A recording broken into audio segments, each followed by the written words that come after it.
When my parents died, my brother stole my entire inheritance, but I decided to take my revenge during his birthday party and exposed everything he had done to our parents.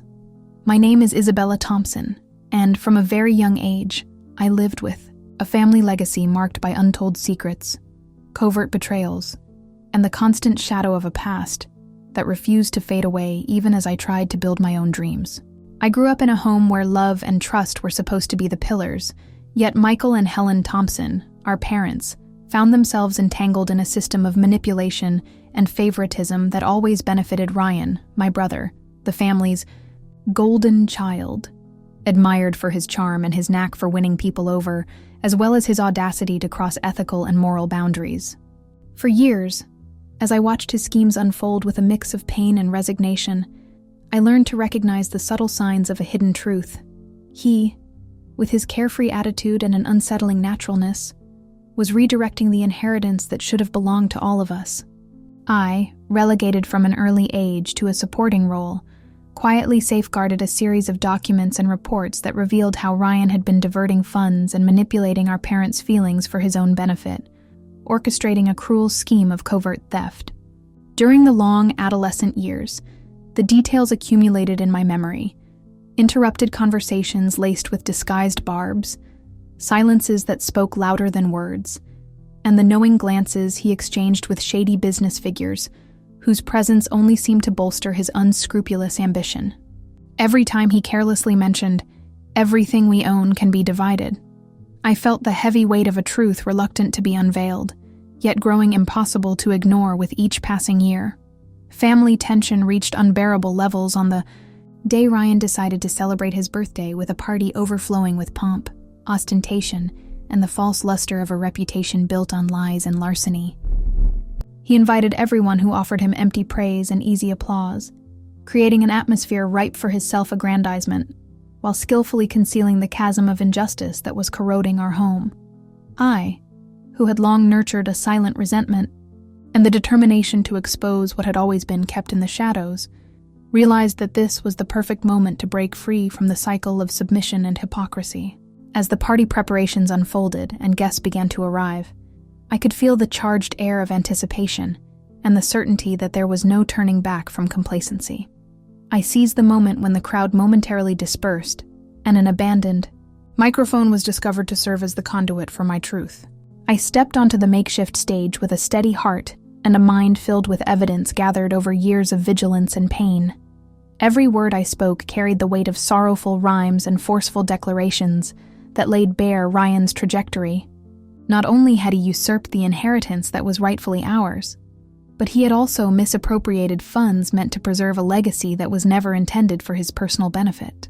I recalled in vivid detail the silent nights when I overheard our parents whispering about hidden debts in discreet meetings with men of dubious repute, and how the complicit looks revealed a web of manipulation that had turned all of us into pawns in an unbridled quest for greed. I spoke of the documents I had meticulously kept in the pocket of an old coat, a gift from my mother that had unexpectedly become irrefutable proof, demonstrating beyond any doubt how Ryan had systematically siphoned off our family's inheritance, casually diverting new sums with the ease of someone who never imagined they were committing a crime. As my voice echoed throughout the party, each account transformed the atmosphere of falseness into a veritable tribunal of consciences, where the long-suppressed truths began to surface amid gasps and stunned expressions. The weight of every word not only exposed a brother's betrayal, but also recounted the downfall of a family that had allowed itself to be deceived and manipulated by an ambition masked as affection and loyalty. Throughout my monologue, it became clear that the responsibility for the theft and the shattering of a legacy of love and justice could not fall upon me, the forgotten daughter, but on the one who, with arrogance and impunity, had played the role of a well-disguised villain. With every sentence, I felt the liberating force of a truth long overdue, and the slightest shred of pity for those who once exalted the beloved son was replaced by looks of dismay and remorse. In that instant, the party ceased to be a celebration and transformed into a stage for confronting the truth, a moment when the force of my testimony symbolized the crumbling of a family system built on unfair privileges. I finally freed myself from the burden of secrets kept in silence and reclaimed not only what was rightfully mine, but also the complete redefinition of a relationship that had long been masked as normality. That night, etched forever in the memories of all present, was not merely an act of silent vengeance, but a manifesto of empowerment, in which unveiling the injustices restored the dignity of a daughter who had always felt excluded from the legacy of love and recognition that our family was meant to foster. With every tearful word, I realized that the true inheritance lay in the courage to expose past wrongs and in the determination to carve out a just future. The truth, as painful as it was, resonated louder than any carefully constructed lie, and as the party fell silent in the wake of my declaration, an inner transformation unfolded like a new chapter, where the right to justice and independence prevailed, and where the name Isabella ceased to represent a subdued woman, transforming, instead, into a symbol of liberation from a legacy stripped of its rightful values. In the week that followed the party, Ryan tried to contact me countless times. Messages, phone calls, emails overflowing with empty apologies and pathetic justifications. "It was just a misunderstanding, Bella," he said in one message. A misunderstanding? What an interesting definition for years of systematic manipulation. I replied simply, "I think the bank statements suffered no misunderstanding. The numbers are quite clear." The family, as expected, split into factions. Some uncles and cousins, those who had always admired Ryan's financial genius, now looked at me with suspicion and resentment, as if I were the villain for daring to interrupt the spectacle of lies that everyone preferred to watch comfortably. Others, however, approached me privately with ashamed looks and murmured confessions. I always suspected something was wrong, but I never had the courage to question it. Courage. That word was frequently directed at me. It took a lot. Of courage, Isabella. But it wasn't courage that flowed through my veins that fateful night of revelations. It was simply the exhaustion of years of enforced silence, the inevitable explosion of a truth compressed for far too long. My parents, Michael and Helen, reacted in diametrically opposite ways. My father, with his ever-serious countenance, seemed to have aged 10 years in a week. Seated in his favorite armchair, he asked me in a choked voice, "Why didn't you come to me sooner, daughter?" The answer was stuck in my throat, but my eyes spoke for me. "Because you never wanted to see the truth, Dad. Because it was easier to believe in the prodigal son than to question the privileges you yourself granted." My mother, on the other hand, moved from initial shock to a determination I had never seen before. She was the one who scheduled the meeting with the family attorney. She organized all the documents I had collected over the years, and she was the one who confronted Ryan during a phone call I partially overheard. "It doesn't matter that you're my son. What matters is that you betrayed all of our trust." The meeting with Attorney Anderson, a man with graying hair and a piercing gaze, proved revelatory in many aspects. As I presented the evidence, meticulously organized in a blue folder, he shook his head slowly, alternating between expressions of surprise and contained indignation. "Miss Isabella," he finally said, adjusting his glasses on the bridge of his nose, "these transactions, taken individually, might be explained as investments authorized by your parents. But the pattern you've identified, that tells a different story." "A pattern?" my father asked, leaning forward with trembling hands resting on his knees. "Yes, Mr. Thompson. Your son not only transferred considerable amounts to personal accounts, but he structured these transfers in a way designed to avoid detection. Small sums on specific dates, routed through intermediary companies. This clearly demonstrates premeditation." The word premeditation hung in the air like a dark cloud. My mother covered her mouth, stifling a sob, while my father closed his eyes tightly, as if he could shut out that harsh reality simply by not looking at it. Attorney Anderson continued, "We have two options here. We can settle this internally, with the return of the funds and a restructuring of the family assets, or we can take the case to the appropriate authorities, which would likely result in criminal charges against Ryan." The silence that followed was almost palpable. It was the difference between confining our family tragedy within our home or exposing it to the world. It was the difference between giving Ryan a chance at redemption or watching him potentially face the legal consequences of his actions. I, who had spent years gathering evidence and who had exposed everything at a crowded party, now found myself strangely torn. It wasn't out of compassion for my brother, but from a sudden clarity about what truly mattered to me. It wasn't about seeing Ryan punished. It was about restoring justice in our family and reclaiming my voice that had been silenced for far too long. I want him to return everything, I finally declared, with a calm that even surprised me. I want him to sign a document acknowledging what he did in front of all our relatives. And I want part of the estate to be dedicated to an educational foundation in honor of our grandparents, who always valued honesty above all. My parents looked at me as if they were seeing me for the first time, not as the quiet daughter who had always lived in the shadow of the brilliant son, but as a woman of firm principles and clear vision. "And if he refuses?" my mother asked softly. "Then we will proceed with legal action," I answered without hesitation. "I'm not willing to negotiate with the truth, Mom. We've done that for far too long." Attorney Anderson nodded in discreet approval, closing his folder. "I will prepare the terms as requested, Miss Isabella. I suggest we schedule a meeting with your brother as soon as possible." The meeting with Ryan was set for 3 days. Later, in Attorney Anderson's neutral office, I chose my attire with care. A navy suit, discreet yet formal, my hair tied back in a severe bun, and no accessories aside from a wristwatch that had belonged to my grandmother. I wanted my appearance to reflect exactly what I had become, a woman who needed no adornments to command respect. Ryan arrived late, as always. He entered the room with that falsely relaxed posture I knew so well, yet his eyes betrayed his nervousness. He greeted Attorney Anderson with a forced, firm handshake, nodded briefly to our parents, and when his gaze met mine, he attempted a conciliatory smile which I did not return. "Well," began Attorney Anderson after everyone had settled, "we are here to discuss a proposed settlement regarding the financial irregularities identified in the management of the family estate." Ryan shifted uncomfortably in his chair. "Can't we just talk as a family? This is all one big misunderstanding that could be resolved at home. Without all this," he gestured vaguely, "bureaucracy. Bureaucracy becomes necessary when family trust is violated, Ryan," I replied calmly. "And no, it isn't.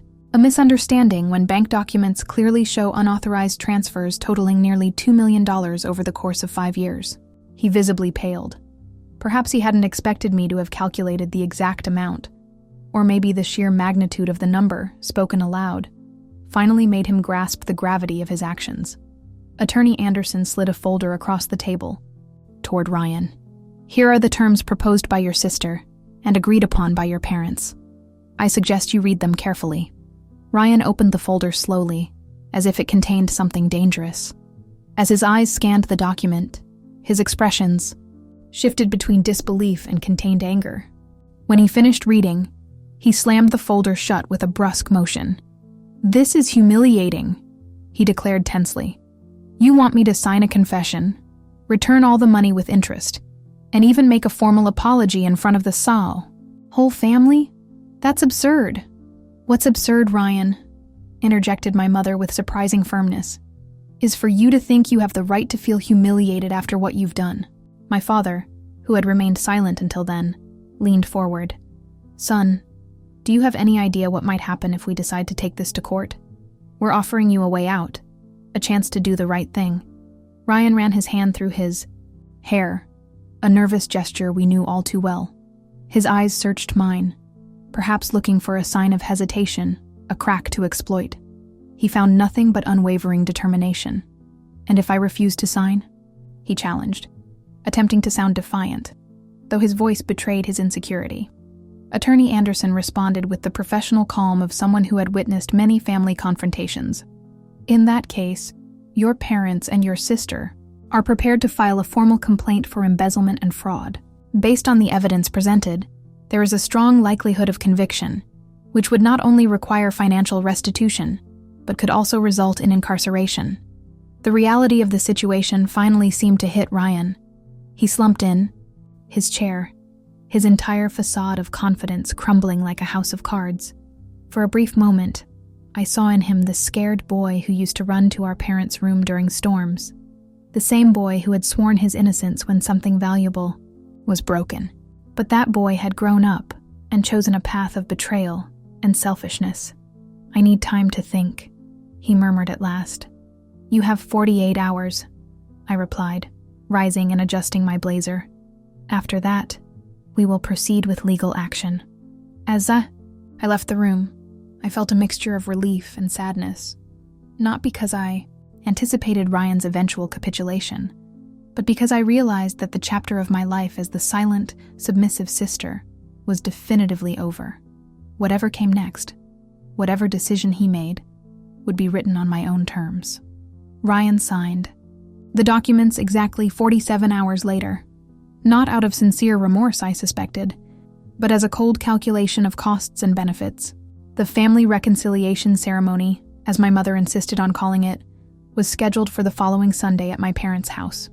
The tension in the air was palpable as relatives began to arrive, curious and uncomfortable, still processing the events of the birthday party. Uncles, cousins, and some close family friends, all gathered in the spacious living room where so many falsely harmonious celebrations had taken place before. Ryan arrived last, dressed in a dark suit as if attending a funeral. In a way, he was the funeral of his carefully crafted image as the perfect son and devoted brother. His gaze avoided meeting mine as he mechanically greeted the guests. When everyone had settled, my father rose with difficulty, leaning on his cane, a new accessory he now seemed to need ever since the truth had come to light. "Family," he began in a slightly trembling voice, "we have gathered today to right a great wrong that we allowed to occur under our roof. A wrong that deeply affected our daughter Isabella and compromised the integrity of the legacy we built together." My mother, sitting stiffly beside him, nodded in silent agreement, her eyes fixed on some distant point, as if she could not fully confront the reality being laid bare. Ryan was called to the center of the room. His hands trembled as he clutched a paper. He cleared his throat, adjusted his tie as if it were choking him, and began to read the text that had been carefully drafted by Attorney Anderson, a text he had agreed to recite as his own. "I, Ryan Thompson, acknowledge before all of you that, over the past 5 years, I systematically diverted family funds for my personal benefit, without the knowledge or authorization of my parents or my sister." As he continued his confession, I observed the faces around me, expressions of shock, disappointment, some looks of understanding directed at me, others of misplaced pity toward Ryan, as if he were the victim of a situation he had created himself. "I commit to fully returning all misappropriated funds, with legal interest, and to transferring part of the estate that would rightfully be mine to the establishment of the Thompson Educational Foundation, to be administered by my sister Isabella." When he finished reading, a heavy silence filled the room. Ryan folded the paper methodically, as if that simple act could somehow restore dignity to the moment.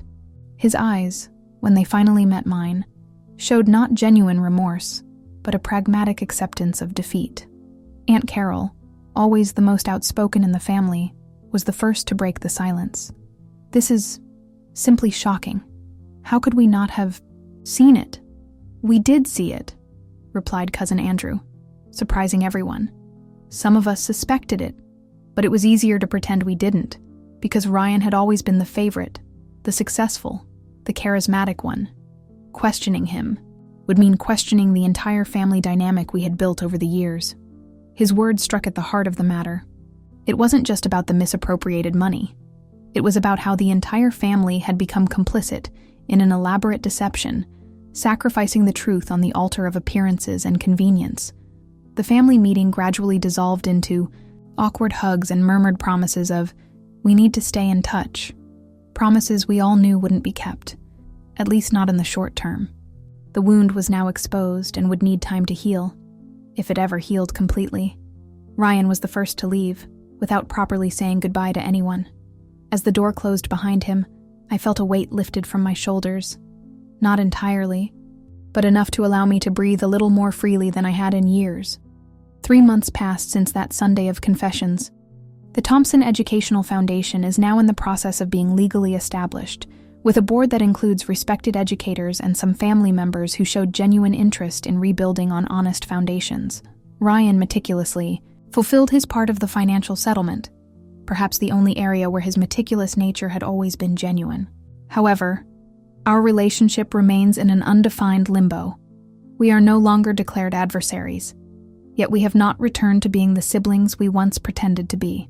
My parents are aging with a new wisdom painfully acquired. My father, especially, now seeks my company with a frequency he had never shown before, as if trying to make up for decades of exclusive attention directed toward his son. We talk about books, about the future of the foundation, about a past that we cannot change but can finally confront with honesty. As for me, I discovered a strength I never knew I had. The little girl who grew up in the shadows, silently observing and collecting evidence, has given way to a woman who is unafraid to use her voice, even when it means shaking the very foundations of what once seemed unassailable. I returned to studying law, a choice that now seems destined. I want to understand the mechanisms of justice, not only as someone who experienced them firsthand, but as someone who might one day help others navigate them. Sometimes, late at night, I still wonder what would have happened if I had remained silent, if I had accepted my assigned role in the family charade, and allowed Ryan to continue his misappropriation unchallenged. There would have been less pain, certainly, fewer ruptures, fewer sidelong glances at family gatherings, but there would also have been less truth, less justice, and I would have remained just a ghost in my own story. The true inheritance I claimed that night at Ryan's party was not merely material. It was the right to exist fully, to be seen and heard, to refuse the role of the silent supporting character in a narrative designed to benefit others. It was the liberation from toxic patterns that had been repeated for generations in our family. In the end, the public scandal, the painful confessions, the legal agreements, all of it was just the necessary path to a deeper truth, that families, like individuals, can only heal when they confront their wounds with honesty and courage. Ours had begun that process. Late, painfully, but it had begun. Yesterday, I received an unexpected message from Ryan, a request to meet at a neutral cafe, away from prying family eyes. I hesitated for hours before replying with a simple 3:00 p.m. midday cafe. Deliberately arrived 10 minutes late, a small, silent act of revenge against someone who always took pleasure in making others wait. He was already there, seated at a table in a quiet corner, nervously turning a coffee cup in his hands. He looked thinner, with dark circles under his eyes that I had never noticed before. For a fleeting moment, I felt a pang of compassion, quickly suppressed by memories of years of manipulation. "Thanks for coming," he said, rising briefly. As I approached, I noticed there was no trace of the automatic smile he always used as a tool of charm and persuasion. "What do you want, Ryan?" I asked bluntly, after placing my order with the waiter. He sighed deeply, as if summoning courage. "I'm leaving," he finally announced. "I accepted a job offer in San Francisco. I start next month." I raised my eyebrows, genuinely surprised. "San Francisco? You always said you'd never leave the States." "You said many things that weren't true," he replied with a dry, almost self-deprecating laugh. "I realized I need a fresh start. Here I'll always be the same son who stole from his own family, the brother who betrayed his sister's trust. And you think moving to a new city will erase that?" I questioned, unable to hide my skepticism. "No," he answered, his tone unexpectedly sincere. "I know I'll carry it with me wherever I go, but at least I won't have to face the disappointment in everyone's eyes every day."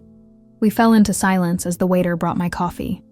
A part of me wanted to say something comforting, perhaps out of habit, perhaps from a remnant of the old dynamic where I always softened the edges to keep family peace. But that was no longer my role. "Why are you telling me this?" I finally asked. Ryan reached into the inner pocket of his blazer and slid an envelope across the table. "Before I go, I wanted you to have this." I opened the envelope cautiously, as if it might contain another scheme. Inside were legal documents transferring the deed of our grandparents' country house to my name, the only property for which I had always harbored genuine sentimental attachment, and which, by inheritance law, had rightfully belonged to Ryan. "I'm not trying to buy your forgiveness," he quickly added, noticing the skeptical expression on my face. "I know some things are priceless, But you always loved that place more than any of us. It seemed fair. I examined the documents, checking every detail with the trained eyes I had developed after years of suspecting his maneuvers. Everything appeared legitimate. "It's already paid off," he continued, "and I had some repairs done on the roof and the porch. They were long overdue." I looked up from the papers, studying the man before me. My brother, my adversary, a familiar stranger. I searched his face for any hint of the old Ryan, the cunning manipulator who always had a hidden angle. But all I saw was weariness, and perhaps a genuine desire to do something right before leaving. "Thank you," I said at last, tucking the documents into my bag. I couldn't bring myself to say more. No forgiveness, no well wishes, no empty promises of staying in touch. Some bridges once burned leave only ashes that the wind eventually scatters. He nodded, understanding what remained unspoken. We finished our coffees in a silence laden with decades of unsaid words, moments that might have been different, and choices that could not be undone. When we said our goodbyes on the sidewalk outside the cafe, there was a moment of hesitation. A hug? A handshake? Nothing. We merely exchanged a brief nod, a mutual acknowledgement that, in the end, we were both survivors of the same storm, albeit on opposite sides of the wreck. I watched him walk down the busy street until he disappeared among the passers-by. A strange sensation overcame me, not one of forgiveness or reconciliation, but perhaps the first genuine step toward what therapists call closure. The realization that some stories don't end with grand revelations or tearful embraces, but with the simple acceptance that each must follow their own path, carrying their own truths and consequences. The following week, I visited the country house for the first time in years. I drove alone down the winding dirt road flanked by ancient trees, feeling the air change as I left the city behind. The house appeared around the final bend, just as I remembered from my sweetest memories. The wide front porch, the blue-framed windows, the old wooden swing where I spent countless afternoons reading while our grandparents chatted in wicker chairs. Ryan had kept his promise about the repairs. The roof was new, the porch rebuilt, and the walls freshly painted in the same warm, inviting tone our grandmother always insisted was the perfect color to embrace the sunset. I spent the entire day there, opening windows that had been shut for so long, letting the sun and the breeze cleanse years of absence. In a forgotten drawer, I found an old photo album, images of Ryan and me as children, building sandcastles. On a nearby beach, our carefree smiles preserved on yellowed pages. There was an innocence in those pictures that seemed to belong to someone else, to an alternate story where our paths had not diverged so drastically. Sitting on the porch at dusk, with the album in my lap and a cup of tea in my hands, I realized that the true journey was only just beginning. The public exposure at the party, the legal confrontation, the financial restitution, all had been merely the prelude to the real story, one of rebuilding myself, my relationship with my parents, and my understanding of what family, legacy, and belonging truly mean. The country house would be my fresh start, not just a reclaimed property, but a symbol of what I chose to preserve from the past while forging a future on my own terms. I decided to transform it into the rural headquarters of the Thompson Educational Foundation, a place where children from underprivileged communities could have access to books, art, nature, and opportunities I nearly lost amid the shadows of a distorted family dynamic. As I watched the sun set behind the hills, painting the sky with hues of orange and purple, I felt a long-sought peace. It wasn't the perfect ending of a fairy tale. It was better, because it was real. It was mine, earned through tears, courage, and a determination I never knew I possessed until I was forced to find it within myself. I thought of all the Isabellas around the world, those silenced, relegated to the background, convinced that their role was merely to watch as others took what rightfully belonged to them. I hoped that, in some way, my story might reach them, whispering that there is power in silent observation, strength in knowing the truth, and liberation in finally proclaiming it. And I, Isabella Thompson, am no longer defined by the inheritance that was nearly stolen from me, but by the truth I had the courage to reveal, and by the future I now build with my own hands. This is the inheritance that no one will ever take away from me. The certainty that when we finally find our voice, we discover it has always been there, waiting for the right moment to transform not only our own story, but also that of those who come after us.